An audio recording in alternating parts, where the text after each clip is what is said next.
अस्सलाम वालेकुम नाज़रीन। प्रोग्राम इशूज़ नॉन इशूज़ सां गॾु मां अवां जी मेज़बान नौशीन भट्टी। नाज़रीन, कंदकोट कशमोर ज़िले के कच्चे वारे इलाइक़नि में ॿारनि जे अगवा वारे वाक़िअनि जूं ख़बरूं गर्दिश में आहिनि। ताज़ो मासूम ॿारो समर जी बाज़ियाबी खां पोइ संदसि वारसनि में ख़ुशी जी लहर आहे, पर साॻे जाइ ते कंदकोट ज़िले मां 3 मासूम ॿारनि समेत 14 ॼणा अञा ताईं बि धाड़ेलनि जे क़ैद में आहिनि। इन्हनि जे घर में ॾुख वारी लहर आहे। उन हवाले सां असां सां गुफ़्तगू लाइ स्टूडियो में मौजूदु आहे कल्याण न्यूज़ जो डायरेक्टर न्यूज़ ऐं तज़िया निगार गुलाम मुस्तफ़ा सोलंकी साहब। अस्सलाम वालेकुम गुलाम मुस्तफ़ा सोलंकी साहब। वालेकुम सलाम। सोलंकी साहब, मासूम ॿारनि जी अगवा ऐं सिमरत जी बाज़ियाबी बाबति अवां छा चवंदा? हाँ जी, बिल्कुलु। ही कंदकोट वारे इलाइक़े मां 8 ॾींहं अॻु जेको नीगर अगवा थियो समरत कुमार, उनखे बाज़ियाबु करायो वियो आहे। उन बाज़ियाबी खां पोइ जेको सो हुनजे घरनि में ख़ुशी वारो माहौल आहे। ऐं इहो जेको मासूम नीगर हुयो समरत कुमार, उनजी जेको अगवा हुई, उहा अगवा पुलिस लाइ वॾो चैलेंज बणियल हुई। अमजद शेख साहब जे चार्ज संभालण खां पोइ फ़ौरन ई जेको सो नीगर समरत कुमार खे बाज़ियाबु करायो वियो। ऐं हुनजी बाज़ियाबी खां पोइ जेको माहौल हुयो उन कंदकोट कशमोर ज़िले में, त हुनजे बाक़ाइदे घरनि में बि त ख़ुशी जो लहर हुई, पर साॻी जाइ ते उते जेको माण्हुनि जो वॾो जोश जज़्बो नज़र आयो। त हिकिड़ो जेको 8 ॾींहंनि खां मासूम ॿारो धाड़ेलनि जे क़ैद में हुयो, बाज़ियाबु थी बाहिफ़ाज़त पंहिंजे वारसनि खे मिलियो। त उनखां पोइ जेका सूरत हाल हुई उहा ॾाढी ख़ुशीअ वारी हुई। पर साॻी जाइ ते मां तव्हांखे इहो बि ॿुधायां त कच्चे वारे इलाइक़े में अगवा ऐं जेके फुरुनि जा वाक़िआ आहिनि उहे त रोज़ जो मामूल बणियल आहिनि। अगवाऊं रोज़ थींदियूं रहनि थियूं। पर हिते जेको 3 मासूम ॿार जेके ॿिया बि आहिनि अञा, उहे बि इन वक़्तु जेके सो धाड़ेलनि जे क़ैद में आहिनि। 3 ॿारनि समेत 14 ॿिया जेके इलाइक़े जा माण्हू आहिनि उहे बि उते जेको सो क़ैद में आहिनि। उते जेकी सूरत हाल पैदा थिए थी त माण्हू मासूम ॿार जेके आहिनि उहे क़ैद में हुजनि था, त उन जा वारस जेके वालदेन आहिनि तमामु ग़मगीन हुजनि था। ऐं उन्हनि जो इहो चवणु हुयो त असांजा ॿार जेके हिकु ॾींहुं बि माउ खां हिकिड़ो नंढो मासूम ॿारु ज़ाहिर थिए थो त माउ जी कैफ़ियत कहिड़ी थी वञे थी। त हाणे जॾहिं इहो मासूम समरत कुमार जेको बाज़ियाबु थी माउ जे हंज में आयो, त उनखे ख़ुशीअ जी जेका लहर हुई ऐं उते ॾाढो जशन मल्हायो वियो, त ख़ुशी मल्हाई वई। SSB शिकारपुर अमजद शेख जी इहा दावा आहे त गढ़ी खे तेगो जे जेके कच्चे वारो इलाइक़ो आहे उन इलाइक़े में धाड़ेलनि सां मुक़ाबले बाद समरत खे बाज़ियाबु करायो वियो आहे। पुलिस कुझु जवाबदारनि खे बि गिरफ़्तार कयो आहे। नीगर समरत खे भंगवार बिरादरी जेका गैंग आहे उनखे अगवा कयो हो। ऐं उन्हनि ज़रियनि जो इहो बि चवणु आहे त मुगवी नीगर जेको समरत कुमार आहे उनजी बाज़ियाबी जेका आहे सो ॻुझे नमूने सां डील तहत थी आहे। पुलिस धाड़ेलनि ख़िलाफ़ु ऑपरेशन करण बदिरां नीगर खे जेको डील तहत बाज़ियाबु करायो आहे।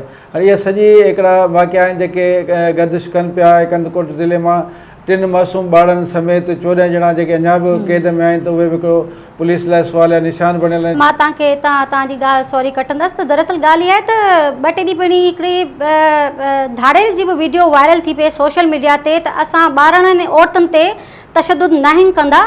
ऐं असांखे इहो वॾो असां जेको समरत कुमार जेको अगवा थी चुको आहे उहो दरअसल छो असां कच्चे वारे इलाइक़नि में रहंदा आहियूं। कच्चे वारे इलाइक़नि में घर पका नाहिन ठहियल हूंदा।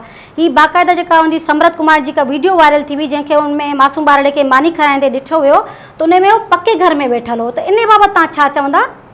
बिल्कुलु इहा वीडियो वायरल थी आहे धाड़ेलनि जी, जिन इहो वाज़े चयो आहे त असां वटि इहो ॿारो क़ैद न हुयो ऐं धाड़ेल एतिरा जेके ज़ालिम न आहिनि जेतिरो तसवुरु कयो वञे थो। ऐं धाड़ेलनि जो इहो बि चवणु आहे त असां जेको सो मासूम ॿारनि ते ज़ुल्म न कंदा आहियूं, औरतुनि ते ज़ुल्म न कंदा आहियूं। ऐं जिन जेके धाड़ेल चवनि था असां जेके धाड़ेल थिया आहियूं पंहिंजी दुश्मनी तहत जेके वाक़िअनि खां पोइ जेके मजबूरी में धाड़ेल थिया आहियूं, त उन में हू सिर्फ़ु उन्हनि माण्हुनि खे निशानो बणाईंदा आहिनि जेके उनजे साम्हूं जा दुश्मन हुजनि।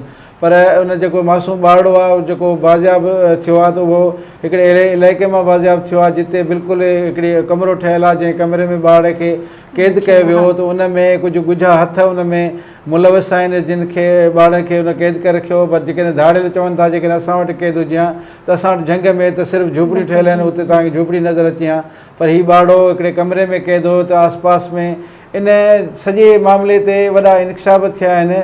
पर मां तव्हांखे इहो ॿुधायां साॻी जाइ ते मुगवी जेको ॿारनि में जेके ॿिया आहिनि मासूम ॿ सालनि जो कौसर खोसो आहे ऐं 3 सालनि जो मोहम्मद अज़ीम मेणक आहे ऐं 10 सालनि जो वाजिद अली गोलो आहे। उहे बि जेके ॿार उन धाड़ियुनि जे चवनि था उनजे क़ैद में आहिनि, पर धाड़ियुनि तरफ़ां इहा तहदीद कई वई आहे त ॿार असांजे क़ैद में न आहिनि। ऐं ॿारड़ो जेको मोहम्मद अज़ीम मेणक आहे उहो रिसालदार वारे इलाइक़े मां 4 ॾींहं अॻु घर जे ॿाहिरां रांदि खेॾंदे उहो अगवा थी वियो। ऐं वाजिद अली गोलो जेको आहे उहो बि 2 ॼणनि खे बी सेक्शन थाणे जी हद मां हफ़्तो अॻु गाॾीअ ते फायरिंग करण बैदि उन्हनि खे अगवा कयो वियो। ऐं ॿारड़ो जेको कौसर खोसो आहे उहो 5 महीना अॻु इंडस हाईवे तां पंहिंजी अमड़ नाज़िया समेत अगवा थियो हुयो। ऐं कंदकोट ज़िले मां ॿारनि समेत जेके 14 ॼणा उहे अगवा थियल आहिनि। उन्हनि जे घरनि में हिन वक़्तु बि जेको सो कुरा मतल आहे, उन जे घर में ॾुख वारी लहर आहे। ऐं इहे चयो वञे थो 14 ॼणा बि पुलिस जे लाइ वॾो चैलेंज बणियल आहिनि त इहे जेकॾहिं मासूम समरत खे पुलिस बाज़ियाब कराए सघे थी त पोइ इहे जेके ॿिया आहिनि ॿारड़ा उन्हनि खे बि पुलिस बाज़ियाब कराए सघे थी। दरअसल हींअर मामिलो इहो इशू थियो आहे, समरत कुमार में पुलिस बि मुलविज़ आहे, तव्हां इन बारे में कुझु चवंदा? जी बिल्कुलु, इहो ॻाल्हियूं हलनि पियूं। ज़रियनि जो इहो चवणु आहे त समरत अगवा में जेको पुलिस मुलविस आहे इहो हिकिड़ो सुवालु आहे वॾो इन पंहिंजे पुलिस ते, मुआशिरे ते।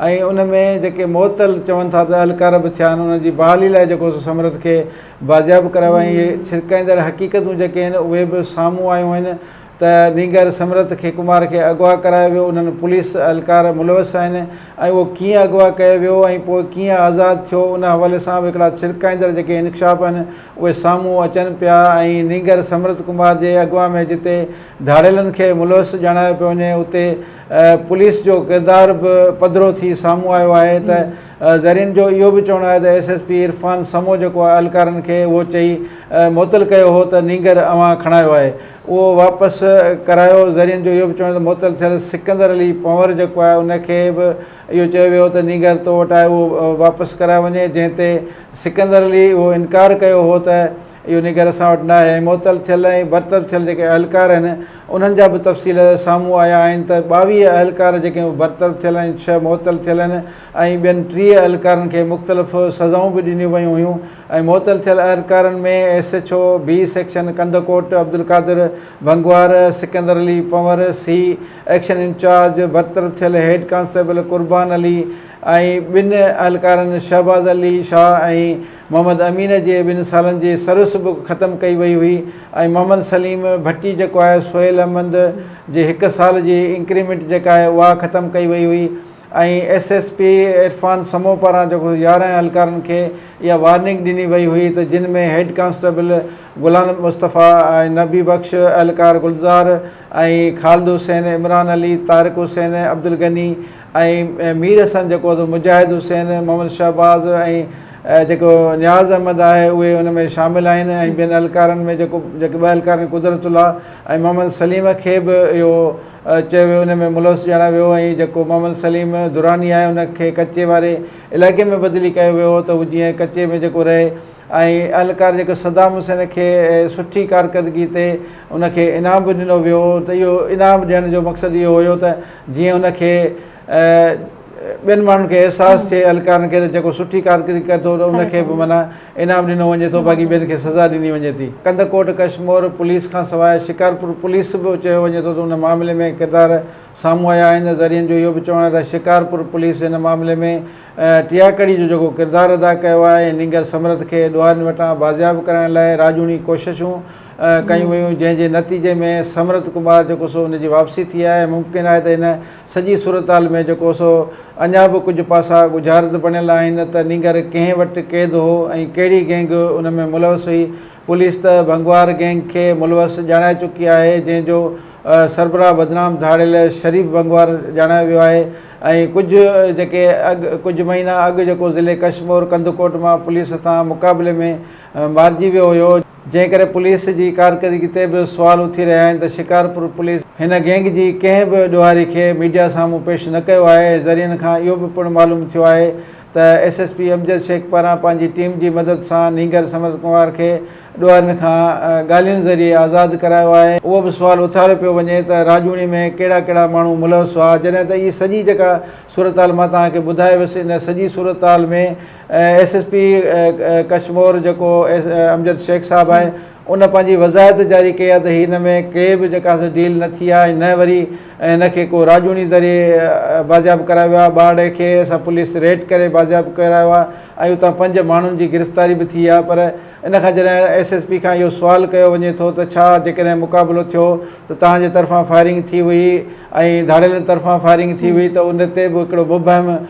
जवाबु ॾिनो वियो आहे त धाड़ेलनि तरफ़ां शुरूआति में जेका असां फायरिंग कई वई, उन फायरिंग खां पोइ धाड़ेल जेके उन इलाइक़े मां फ़रार थी विया हुआ ऐं पोइ पुलिस जेका बिग़ैर फायरिंग इन करे न कई त हुननि खे नींगर जेको हो बाहिफ़ाज़त बाज़ियाब कराइणो हो ऐं उहो नींगर जॾहिं उतां बाज़ियाब कराया आया त धाड़ेल उतां फ़रार थी चुका। पर आस पास जा माण्हू जेके उन्हनि जा सहकारी जेके चइबो उन्हनि जा जिते ॿाड़ो क़ैद हुयो त उन्हनि जा 5 माण्हू जेके आहिनि उहे गिरफ़्तार करे पुलिस रखिया आहिनि। पर उन्हनि 5 माण्हुनि खे अञा ताईं जेको सो मीडिया जे आॾो या ज़ाहिर न कयो वियो आहे त उहे कहिड़ा माण्हू आहिनि जिन खे पुलिस पंहिंजी हिरासत में वरितो आहे ऐं जांच करे रही आहे।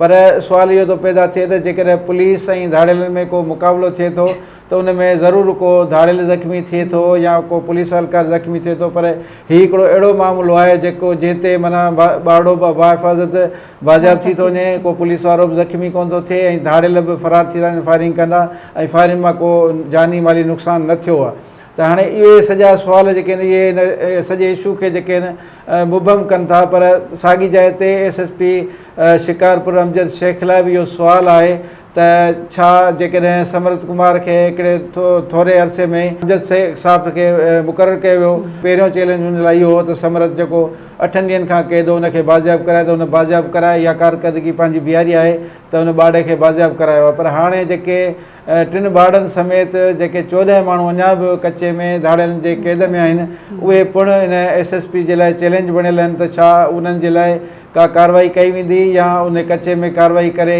उन्हनि खे बि बाज़ियाब करायो वेंदो। छाकाणि त जंहिं हिकु घर खे उन ख़ुशियूं ॾिनियूं आहिनि उते जशन मल्हाया पिया वञनि, उते ढोल वॼाया पिया वञनि ऐं उन ॿाड़ जी बाज़ियाबी लाइ ख़ुशियूं कयूं वञनि, त साॻी जाइ ते जेके 3 मासूम ॿिया ॿार आहिनि उन्हनि जे घरनि में ग़म ऐं ॾुख वारी लहर आहे। जेके ॿिया उन्हनि समेत जेके 14 मुगवी आहिनि उन्हनि जे घरनि में जेका सो ॾुख वारी लहर आहे। त पोइ सॼी सूरत हाल इहा साम्हूं अचे थी त हिकु पासे ख़ुशियूं आहिनि त ॿिए पासे ग़म आहे। त हाणे पुलिस जेकॾहिं चाहे थी त हीउ इलाइक़ो पुरअमन थिए, पंहिंजो कंदकोट कश्मीर जो इलाइक़ो अॻुवाट बराए तावान जेको आहे उहो न थिए ऐं जेके मासूम ॿाड़ अॻुवा थियनि था हिन जूं वारदातूं वधनि थियूं उहे न थियनि, त पुलिस खे फ़ौरन कचे में ऑपरेशन करे जेके ॿिया मुगवी आहिनि उन्हनि खे बि बाज़ियाब करणु घुरिजे।